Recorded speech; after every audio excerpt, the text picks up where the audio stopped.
Welcome back to the Acorn Land Lab Off-Grid Course Overview. Today we're talking about current sanitation issues. Sanitation boils down to garbage and then poop, basically. I almost named this section Modern Sanitation Issues. There's really nothing modern at all about the way we process sanitation today. It's totally backwards. There are so many issues with how we handle our waste streams, our garbage, especially our sewage system. So we're going to dive into that. We're going to talk about the issues and then dive into more solutions for sanitation. Here we go. Current sanitation issues. Our current sanitation is not modern at all. And I know this can make some people squeamish, but the poop conversation has to happen for off-grid living. Americans in particular, I think, have a hard time talking about the bathroom for whatever reason. People are uneasy about it, they're squeamish about it. But solving that problem can be pretty simple for off-grid living. You just have to know the right techniques and have the right systems. All right, so issues with current sanitation. Flush toilets. We pollute massive amounts of water with our current sanitation system with flush toilets. It's what we're used to. It makes it a no-brainer. It's easy. We can forget about it. But the problem is so many people that are uneducated, which is a lot of people, flush bleach, cleaning chemicals, pharmaceuticals, plastic microbeads, hygiene products.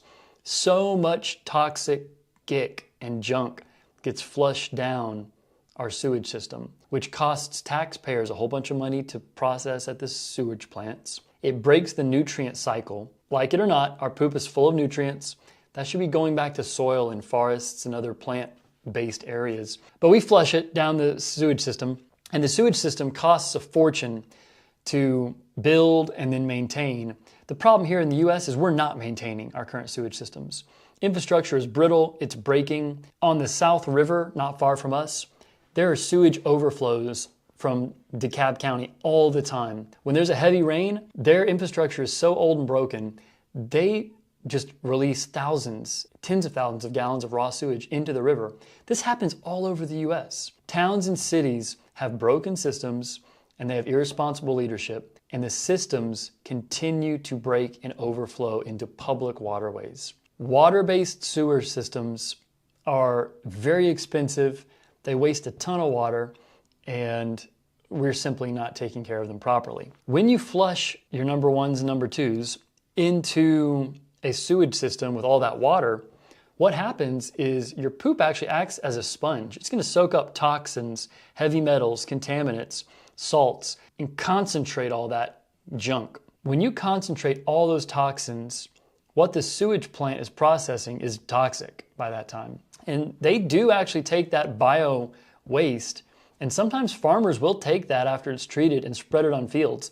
That is not good at all. That sounds good in theory, but we should not be taking condensed toxic sewage solids and then spraying that on any type of agricultural fields because of all the concentrated contaminants. It's fine if you're using a composting toilet or an anaerobic toilet, but if you are receiving all those toxins and pharmaceuticals, you've got poison on your hands. So beyond that, we're not closing the nutrient loop with our sanitation. All the animals' manure goes back into the soil, so should ours. I think sometimes we humans have a hard time understanding we truly are part of nature. We are not above nature or below nature or to the left or right of nature. We are part of nature.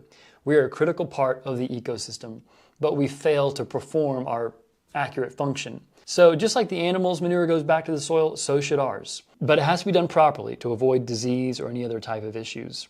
So we talked about all the things people flush into the water system: pharmaceuticals, bleach, plastic, hygiene products, microbeads. That ends up spilling into rivers and streams when there are sewage overflows, and it costs more to process all that out of our sewage plants. All right, that's central sewage. That's municipal sewage. Let's talk septic tanks. Septic tanks can be effective enough, but they are expensive, $10,000 to $15,000. They cannot be installed everywhere. Septic tanks, in my experience, they break often. I have spent thousands fixing septic tanks over the years. You pay hundreds of dollars to have them pumped out. You have to rely on a very large diesel truck with a tank and a giant pump to pump it all out. That costs a few $100s every few years. You've got to maintain it with the bacteria to keep it functioning. We've had septic tanks that the leach fields have gotten clogged or pipes have broken. Many of them are just old, they're outdated, they're just giant concrete blocks, boxes underground. They're expensive to work on, and they just are fairly prone to breaking and costing you more money. So septic can work, but it's very expensive to maintain and install. Centralized sewage is expensive, it can be leaky, infrastructure is crumbling, it adds more to the tax burden, it overflows in big storms, and the infrastructure costs will keep climbing. Septic tanks can work, they just cost a lot of money as well. So those are the issues that we're looking at with current sanitation. Now we'll dip into the garbage problem, but we've already covered this to some extent. We should never, ever, ever be throwing away organic materials. Food scraps, manure, leaf clippings, grass, biomass, sticks, paper products, none of that should go to a landfill. Landfills shouldn't exist if we're handling our waste properly, but they do because as humans, as a race, we are very lazy. At our house, we take all our organic wastes, whether they are sticks, twigs, leaves, grass clippings, food waste, animal manure. Every component has got a purpose, and it can be used to create healthy soil, to create energy, to create fertilizer. If we are going to have landfills, the only thing that should be in them are plastics. Then we won't have the massive methane leakages coming out of landfills. In terms of sanitation, composting is king. Composting our organic wastes, using organic wastes and anaerobic digesters, taking our biomass materials to turn into either biochar or compost, and keeping all that out of the landfills, making it so there is no such thing as waste. Waste and garbage is a human concept. It does not exist in nature.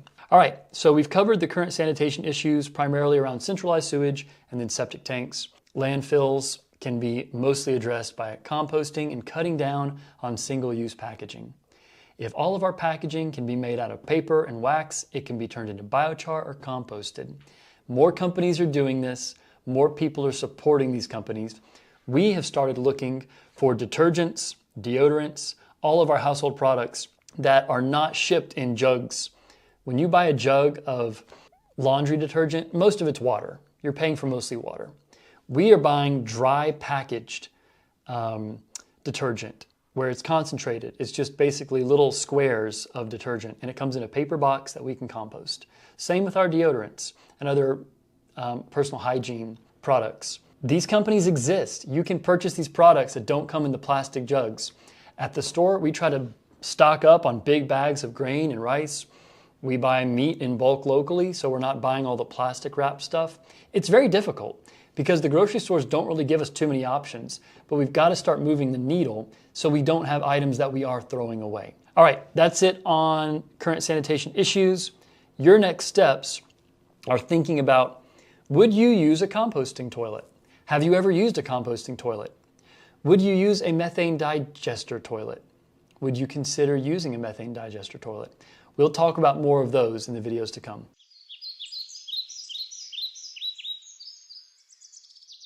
Today we're talking compost. Compost is a huge part of where sanitation needs to move. So composting is how we build up healthy soil. When we grow vegetables, when we're growing crops, nutrients are being depleted from the soil. They move into those products that we then eat. So that is basically pulling funds from our soil bank account.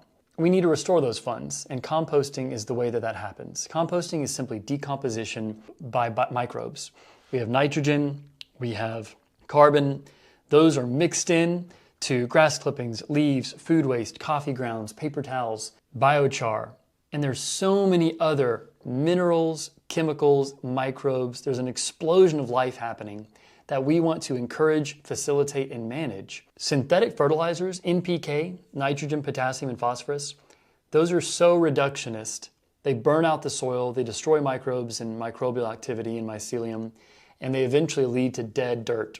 Dirt is dead, soil is alive. The only way we can continue to produce high quality food, and the truth is a lot of our food today is not high quality.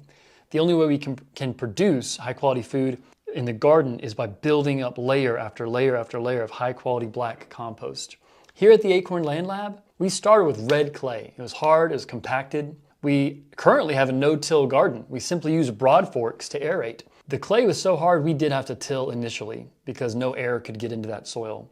And then we began composting. We saved our grass clippings, our leaves. We saved biochar that we created.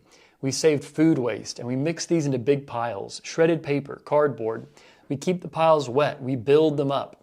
We cover them with burlap to just keep things looking tidy and minimize sunlight, because sunlight actually inhibits the microbes in the composting process.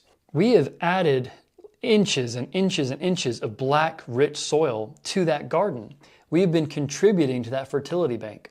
That's what farmers near and wide need to be doing. We need industrial scale composting happening. And there's more and more composting facilities coming online here in the US. Let's talk about composting everything. At my house, there is no such thing as waste product. We take our paper towels and compost those. We take vegetable peelings, we take veggie scraps and feed those to chickens and pigs. They in turn create manure. We throw that in the compost. We are taking all the branches that fall and the sticks and making biochar. We crush that, put that into the compost. For biochar production, it's not like this is all just a bunch of extra work. We have a fire pit that's made for biochar. You can dig a pit in the ground that can be just fine for making biochar. We have fires as a family. We just, enjoy visiting, cooking meals, making, roasting marshmallows with the kids. We weave these processes into our everyday life. So making biochar is not some laborious chore. We just make a fire pit, burn the fire, keep adding layer after layer of sticks and twigs, and then hose it off when it's done to have charcoal. Then we crush that up and inoculate it with liquid fertilizer from the methane digester. So through all of the habits we have developed, we are now building soil wherever we live. We are not sending thousands of pounds of material to the municipal landfill like many people do just because that's what they've been taught. We're retaining all that value and building up the fertility bank in our garden. So we truly compost everything we can. We try to buy products that have compostable packaging. That's the revolution in packaging. We need paper-based, wax-based, compostable materials. So benefits to composting. It's organic waste management. Less fuel is spent in garbage trucks when you give them less material to haul off. Composting adds to nutrient-rich soil. It's a reduction of landfill waste. It mitigates methane emissions. I am jealous about getting rid of my organic material. I want all that to make methane for my free gas grill. I say propane, but it's methane that's coming out. If I threw away all that food waste, I'd have to go buy propane. I don't want to do that. I'd rather save the money. By composting or taking your food scraps and putting them in a methane digester, you are saving yourself money and you're saving the garbage company money, which will end up with giving lower bills in the long run. Composting closes the nutrient loop. When you throw away food waste and other biological materials to the landfill, that is a linear system. The materials are grown and harvested, they are consumed or wasted or both, and then they go to the landfill. The loop needs to be closed. Waste diversion. Being able to divert waste is a huge way of building value where you are. Reduce need for chemicals. We don't pay for synthetic fertilizers. We never have. We make liquid organic fertilizer, we compost, we use the home biogas system. We do not go to Lowe's or Home Depot to buy topsoil. We don't buy fertilizers. This is a true revolution. If everyone did this, the need for synthetic fertilizers would just plummet. And there's the cost savings. I like to save money. So we use the products we have to produce these elements rather than go and spend money on synthetics. Now this is one you might not think about, community building. When my wife and I first got married, I was into composting, but she wasn't. She didn't understand, it didn't take long for her to understand the value, but it wasn't a habit. That's the best way I can put it. She had not built it into a habit. I had built it into a habit, but I wasn't very good at mixing all the right elements in to get high quality compost. Here at the Acorn Land Lab, we have dialed in that process. It takes time and trial and effort when you learn to have the right ratio of browns to greens.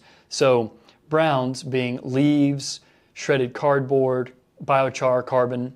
Greens being grass clippings, coffee grounds, high nitrogen. So yes, coffee grounds are brown in color, but they have more nitrogen, so they're considered a green. So when you have a ratio of 1 green to 3 browns, that's when the magic happens for your compost pile. It's amazing to watch our compost piles steaming when we turn them because it can get as hot as 160 degrees in there just from the microbial action.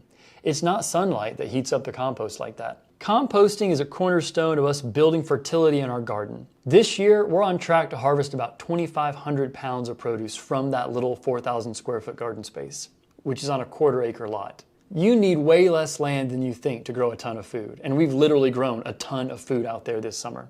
All right, let's talk about what you can and cannot compost. You can compost fruit peelings, vegetable peelings, old food, leftovers, coffee grounds, grass clippings, leaves, shredded paper, shredded cardboard, paper towels, paper bags. Here are things that are a little iffy to compost. You want to know what you're doing and be pro level. Bones, we would recommend turning them into bone meal or biochar because they will take a long time to break down. Meat. Meat can be tricky because it can spoil, flies can spread disease. Meat is something you'd want to bury deep in your compost pile. You want to know what you're doing if you're going to compost meat, oil. You can compost roadkill. That does sound icky, but it's a biological material. It can be composted. I would not recommend doing that in the suburbs. Typically, people that compost animals live on big farms if the animal dies. So that's more pro level. Oil. Oil can also attract vermin and pests. Old milk and dairy. I would not recommend to most people that they compost bones, meat, oil, milk, or dairy, animal products. Technically you can because it's a biological material, but you need to know what you're doing. Items you cannot compost. Do not compost paper with colored inks. Many of them are toxic. Do not compost cardboard with synthetic glues or adhesives, or cardboard with printed color. Don't compost glossy magazines. Don't compost plastic. No chemicals, no bleaches. Don't compost any types of metals. Don't compost wood chips or twigs. They'll take forever to break down. The only way you can really compost logs, twigs, and wood chips is if you build a hugel using hugelculture. I believe it's a European method of making a long row of logs or wood chips and then covering that with soil because that'll slowly break down over time. That's not something we've done a lot of here. That takes more refinement because what happens when the log breaks down is it is going to sometimes inhibit the nutrient uptake of the plants. The decomposition process of the log is going to make it less conducive for plants to grow, so that can be a little bit tricky. We haven't done many hugelcultures here. We tried in one bed and we had poor results with the plants growing. All right, your next steps to compost everything. Get a composting bucket for 20 bucks and start saving food waste. Put it in a pile in your backyard, buy a compost roller. If you're in an apartment and odors are an issue, if you don't have a place to put it rapidly, get a Lomi or a Niviop compost food processor. It won't do the composting for you. What it will do is it'll bake the food scraps, then it'll blend them up so they're small. You can then put those into potted plants. You could take it to a local community garden. Better yet, take your compost scraps as they are to a local community garden or find a local farmer through makesoil.org. All right, so we challenge you to begin composting all your food scraps, your coffee grounds, your paper towels, so that the only items you're throwing away are either plastics that are soiled and cannot be recycled or other non-recyclable items.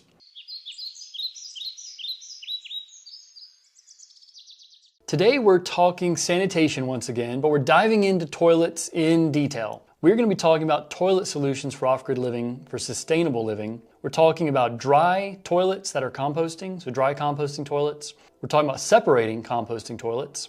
And we're talking about anaerobic digesters connected to toilets, specifically home biogas. We have both toilet models here at Acorn Land Labs. We've used the Nature's Head separating composting toilet, and it works phenomenally well. It's in the canvas outhouse that's beside our canvas tent. I was very curious getting our first composting toilet to see, does it smell awful? Is it weird to use? You know, I think people hear composting toilet and they just picture, oh, okay, you're pooping in a bucket. That's gross. Well, it's actually way more sophisticated than that, and it works really, really well. The Nature's Head composting toilet is not cheap. It'll give you sticker shock. It comes in at just under $1,000. So $900 toilet, that seems like very expensive, but if you consider all the costs, you know, $300 or $400 for a normal porcelain toilet, then the septic tank system and then being connected to public sewer, it's way more expensive to have a traditional toilet than a composting toilet or a anaerobic digestion toilet. So the way that the Nature's Head toilet works is it separates urine from poop. That is key. When you mix both together, that's when you have rank sewage. It's disgusting. But when you separate urine, the ammonia stays there, and you can use that to fertilize berry bushes, comfrey. You wouldn't put it on food you're growing for yourself, but you can just dump it in the woods. Or use it to inoculate biochar with nutrients. So urine from the composting toilet is simple. It collects in its own little bucket, and you just change it out every few days. You go dump it and then rinse out the tank. The number 2, it works a little bit differently. There's a flap in the Nature's Head composting toilet that you open up, you make your deposit, and then you scoop in some sawdust or peat moss or even crushed biochar. That helps keep things dry and just cover up the humanure. The Nature's Head composting toilet has a small 12-volt fan. It is constantly cycling air through the chamber where the number 2 goes. That dries it out. So there's also the wheel, the agitator that has a handle. You twist that and it stirs up the peat moss, sawdust, biochar along with the number 2s. You change that out, you go dump that out every month or so, depending on how often you're using the composting toilet. So for us, we take that material and put it around small oak trees we've planted. Then we cover that with a protective layer of wood chips. So we're literally using the composting toilet materials to fertilize new trees that we've planted. You could do this with fruit trees, you could do this with oaks, any types of ornamentals. I would not put composting materials in a garden for food production. You can get health issues that way. There's just the potential for contamination. You don't want that. So composting toilets like the Nature's Head work very, very well. There's a number of companies now building composting toilets. I'll put links down below so you can check out various models. It's not hard to make your own. There's a lot of conversion kits to take a 5-gallon bucket, have a jug to do the diversion for number 1s and number 2s, and then have a small fan to keep the air ventilation moving. So there's a lot of great options for dry composting toilets, separating composting toilets. But my favorite model, frankly, is the home biogas. It is a classic porcelain-looking toilet, so that's very familiar and comforting for people that are not off-grid friendly yet. Because many people simply just don't want to deal with a composting toilet. And I get it. I truly don't mind because I understand the freedom it gives us. But if you want a more traditional toilet, the home biogas system is totally for you. You get a ceramic toilet that's got a pump to flush, and it uses 1/10 the water as a traditional toilet. So you do your business, you flush, it all goes down the pump into the home biogas system. Now, you don't use the fertilizer, the liquid fertilizer for your garden once again. You would divert the effluent, the liquid coming out of the home biogas system, into your own leach field made out of wood chips, or dig trenches for gravel, wood chips. You could plant berries, bushes, comfrey. They're going to soak up that nutrients. And then you've got free cooking fuel from the methane to boot.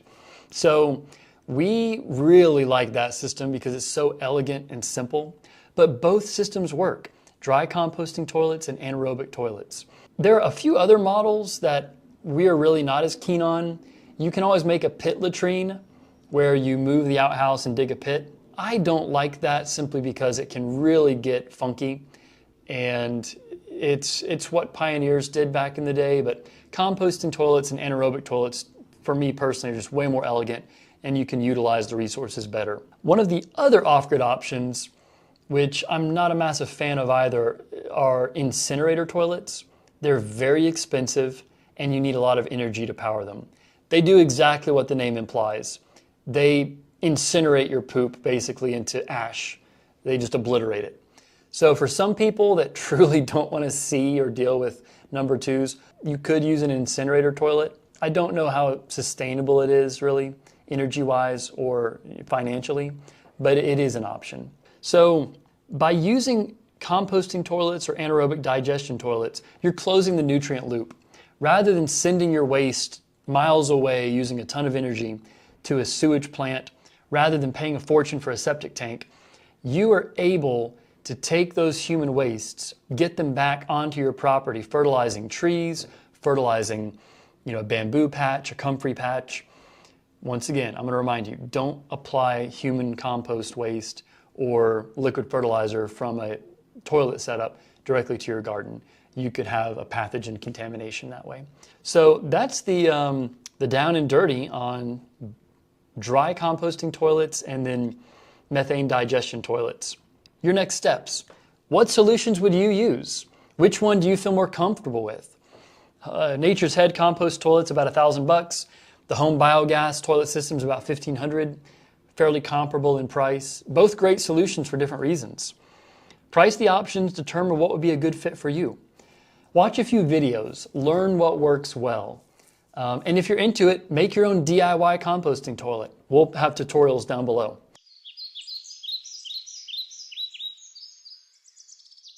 Today we're talking about white water, gray water, and black water. White water does not mean intense rafting or kayaking this time. White water is pure, potable water that you and I use for drinking. So on the spectrum of water cleanliness, white water is what we want to drink. Gray water is water that is used up after washing your hands in the sink, taking a shower, washing clothes in a clothes washing machine. Gray water is water that doesn't have anything toxic in it, it has no sewage in it, but it's still not water you would drink. You would not drink water after washing your hands or taking a shower. Black water is water that has sewage in it, urine or feces. Black water is what comes out of our toilets and goes to either a septic system or a centralized sewage system in a traditional suburban home or an apartment. So those are the distinctions between white water, gray water, and black water. You would never drink black water, you would never drink gray water, you only drink white water. So we're going to talk a little bit about how all these can be leveraged in an off-grid environment. If you have black water, if you have flush toilets, if you have traditional flush toilets, you're absolutely going to need a septic tank to handle that volume of water. There's really no other way around that. If you want a flush toilet that still has black water but don't want a septic tank, a methane digester is a wonderful option. We've talked about those a lot just because they're such an innovative tool. Everyone's going to have gray water. You want to be able to wash your hands, you want to be able to take a shower, you're going to want to wash your clothes. So we're going to talk mostly about gray water just because this is a huge miss in many American homes and Western homes. Gray water can be used for watering your gardens. You would never use black water for watering your gardens or your fruit trees directly. You could have the methane digester set up to be able to leach black water after it's been digested back into a wood chip bed around a plot of comfrey, blueberry bushes, fruit trees. So that works when you've got hard woody stems, but you would never use black water on a market garden with leafy greens or other vegetables that are close to the ground that don't have woody stems. The woody stem acts like a filter. Pathogens are not going to be pulled up into the woody stem. So if you've got black water leaching from a methane digester, if you've got rows of spinach, you could easily get some type of pathogen contamination if black water gets in the spinach and you eat it. You want to always avoid that scenario. Whereas if you've got fruit trees or blueberries, the black water leaching into the wood chip bed, that is not going to be filtered up and into the fruit. That's going to be perfectly fine and it's simply going to give nutrients to the plants. Our whitewater systems are either going to be fueled from a well, a rainwater catchment system, pulling from a creek or a spring, and then we would then filter the whitewater further. So whitewater is very straightforward. The gray water is the interesting part because gray water is valuable for being able to water our gardens if we set up our plumbing properly. In most homes today, the gray water and the black water are mixed. When you mix black water with white water or gray water, it's always black water. When you split out your plumbing in an off-grid environment, if you divert your gray water to a holding tank that's labeled gray water, or a underground cistern, or just run it straight out into garden beds, that gray water can then be reused by your plants before it evaporates or soaks further into the water table. We'll have some more links down below with ideas and diagrams, but having your gray water leveraged for gardening use and other purposes that are not drinking is a wonderful way to stretch your water supplies. All right, well, this has been a shorter section. We're going to hit next steps for you, and then we'll wrap this one up. So your next steps, how much water do you use daily? Get a beat on that because that will inform what you would need or what you would need to cut and reduce if you're going to live off grid. What size roof would you need to collect enough water to meet your needs with rainfall in your area? So after you compute how much water you need on average per week, then compute Google how much rainwater do I get annually, and then break it down by month. How much rain do I get per month? From that, I'll put an equation down below to compute how much rainwater you can capture from rainfall, roof square footage, and then that'll give you how many gallons of rainwater you can collect. This way you can see how big of a roof would you need in your area with your rainfall to collect enough water for your own usage. Now, the final piece of that equation is water availability. Sometimes we go through dry spells. What size cistern would you need to have enough water to get you through your dry seasons? Do you have dry seasons of 1, 2, 3 weeks? Do you have droughts up to a month long or longer? The longer you go without water, the bigger the cistern you need to collect water when the water is falling, when the rain is falling. How could you use gray water? Would you use it for gardening? Would you use it for blueberries and orchard? We really don't want to use gray water for feeding animals. So effectively plants are the way of using gray water. But how would you go about using that resource? And then would you prefer to use a septic or methane digester for black water? Do you like the idea of traditional septic for an off-grid environment, or do you prefer that innovative methane digester and running that effluent into a wood chip bed with an orchard? These are a lot of questions you're going to have to mull over if you're wanting to build your own off-grid environment. All right, I'll see you in the next video.